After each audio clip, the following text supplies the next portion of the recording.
Os Estados Unidos anunciaram ontem a revogação do visto da embaixadora do Brasil em Washington, Maria Luísa Ribeiro Viotti.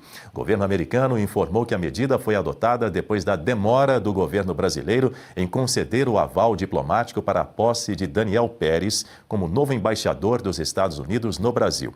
O Departamento de Estado informou que a revogação do visto não significa a expulsão da diplomata. Maria Luísa Ribeiro Viotti poderá permanecer nos Estados Unidos, mas sem um visto válido. O governo americano também afirmou que o documento poderá ser restabelecido caso o Brasil aprove a nomeação do novo embaixador.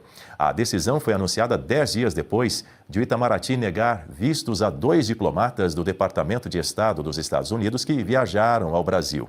Até o momento, o Itamaraty ainda não havia se manifestado sobre a decisão do governo americano, mas o governo americano, meu caro Marcelo Suano, justifica como a chamada medida de reciprocidade em relação à reciprocidade, enfim, mais um impasse diplomático entre Brasil e Estados Unidos. Daniel, nesse caso, por incrível que possa parecer, a reciprocidade se aplica. Por várias razões, e tem alguns pontos que podem ser destacados. O primeiro deles é que a resposta brasileira declarou que estão seguindo todas as normatividades, toda a questão do direito internacional, em especial das convenções de Viena, porque é a Convenção de Viena de 61, que trata das relações diplomáticas, e tem a Convenção de Viena de 1963, que trata das relações consulares, ou seja, a maneira como você trabalha com a implantação de representações consulares. Qual é o ponto essencial? Veja, um país para revogar quaisquer que sejam as licenças para um determinado representante diplomático, ele não precisa apresentar justificativas. Está lá na convenção.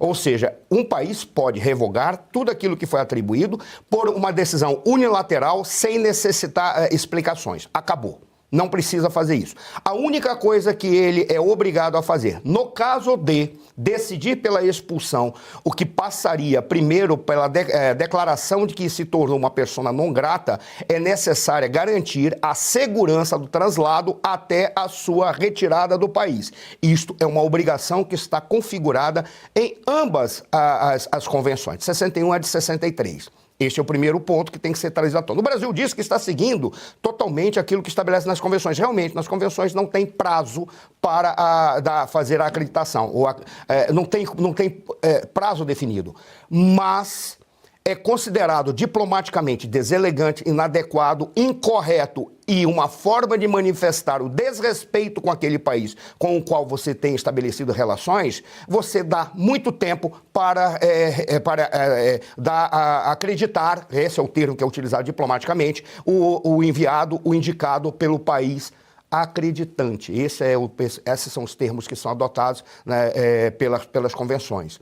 A questão que fica é, se o Brasil está demorando, os Estados Unidos declararam que assim, então eles vão aplicar a reciprocidade.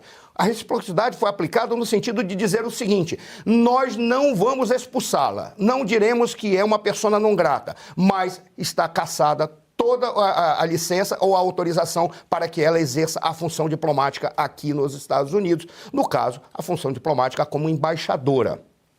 O que está se aguardando? Que o Brasil manifeste qual é o posicionamento em relação ao indicado norte-americano. Porque da mesma maneira que o Brasil não é obrigado a aceitar essa indicação, o Brasil não pode impor, em hipótese alguma, quem deverá ser o indicado pelo país. São decisões unilaterais. Então os Estados Unidos estão dizendo, já que vocês estão brincando, aqui nós estamos colocando. Ela volta a ser a embaixadora de vocês conosco, se vocês acelerarem e decidirem, afinal de contas, se vão aceitar ou não.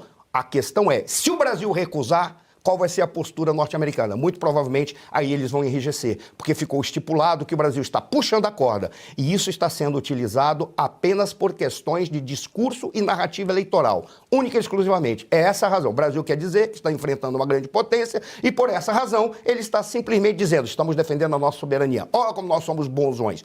Isso é burrice diplomática, de uma maneira muito direta e objetiva. Bom dia, Guta Pini, seja muito bem-vinda. Começo perguntando a você, então, nesse sentido, em linha com o que disse agora o professor Marcelo Suano, será que o Brasil também vai adotar como resposta aos Estados Unidos alguma medida de reciprocidade e aí vai escalar ainda mais essa crise? Bom dia, Daniel. Bom dia, professor Suano, toda a nossa querida audiência.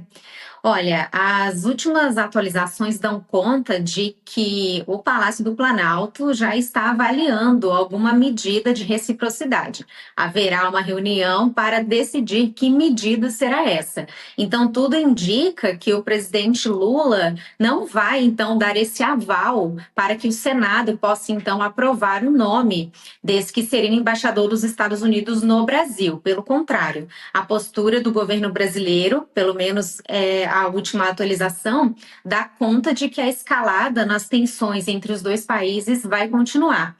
Até porque, Dani, essa tensão com os Estados Unidos é algo que, de alguma forma, favorece o presidente Lula, porque ele, de novo, consegue encampar aquele discurso da soberania. Já está recheada aí, as redes sociais estão recheadas com essas postagens dos aliados do petista em relação a isso.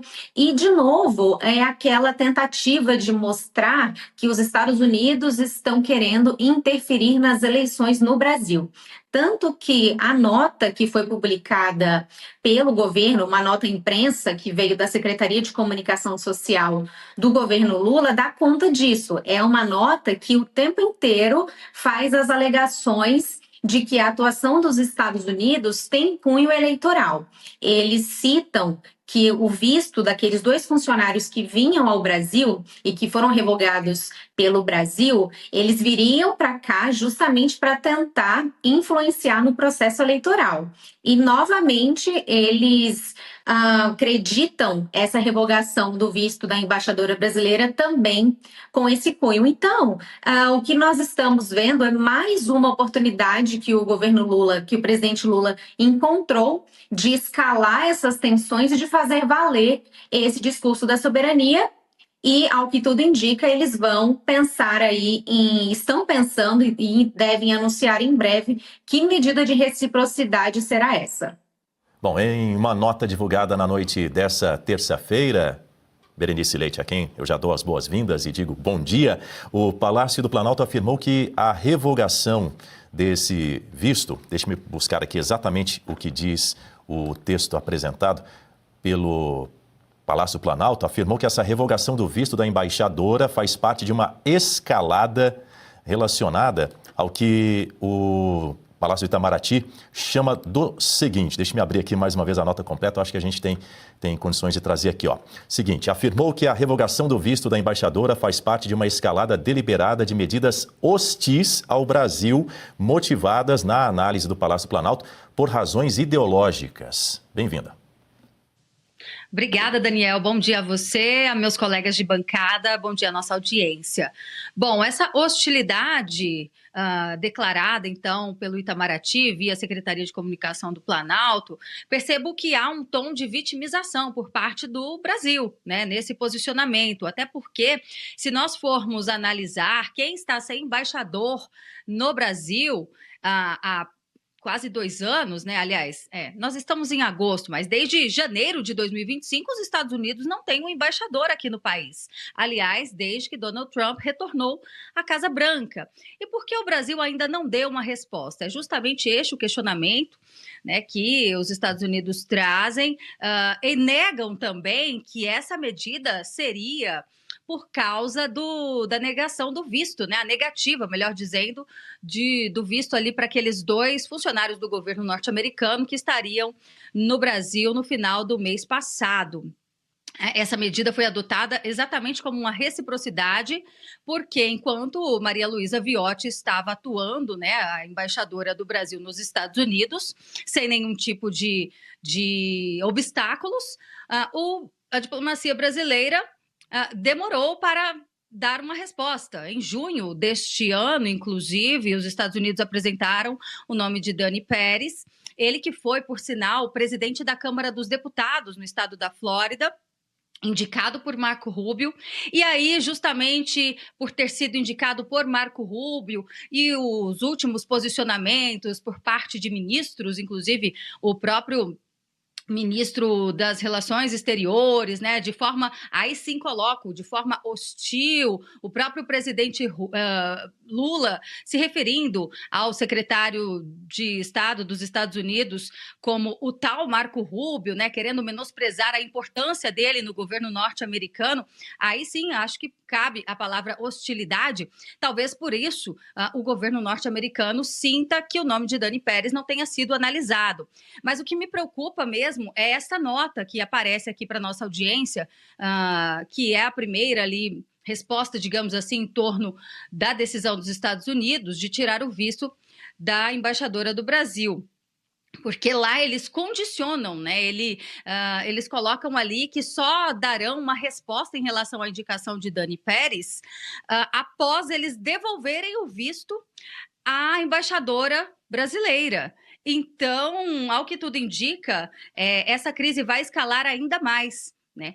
E percebemos também que não há no posicionamento até o momento do Itamaraty nenhum tipo de vontade política de resolver esse impasse que já poderia, que aliás nem deveria ter acontecido, né? É algo muito simples, você conceder ali tendo a pessoa indicada todas as credenciais para isso, por que não, né, instalar-se logo a embaixada completa aqui nos Estados Unidos, com o nome sendo contemplado, até porque, como eu disse e reforço, desde janeiro do ano passado, os Estados Unidos não têm um embaixador, um representante no país, então mais do que nunca se faz necessário.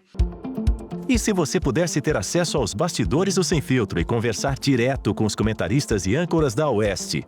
Agora, isso é possível com o Clube de Membros do nosso canal no YouTube. O clube foi criado para quem quer dar um passo além e fazer parte de uma comunidade exclusiva. São 3 níveis de assinatura, pensados para aproximar você da nossa equipe. No plano apoiador, você ganha destaque no chat, figurinhas personalizadas e acesso a publicações exclusivas na comunidade do canal. Quer estar ainda mais perto da Oeste? Nos níveis Engajado e VIP, nós liberamos acesso às lives fechadas com nossos apresentadores e comentaristas, nas modalidades mensal ou semanal. Você também participa de sorteios de livros e produtos da Oeste, além de acesso antecipado a vídeos e a uma visão direta dos bastidores do programa Oeste Sem Filtro. Faça parte do nosso clube de membros e tenha acesso a lives exclusivas comigo e com todo o time da Oeste. Se você acredita na importância de um jornalismo livre, independente e comprometido com os fatos, clique agora no botão Seja Membro e conheça todos os detalhes e vantagens de cada plano.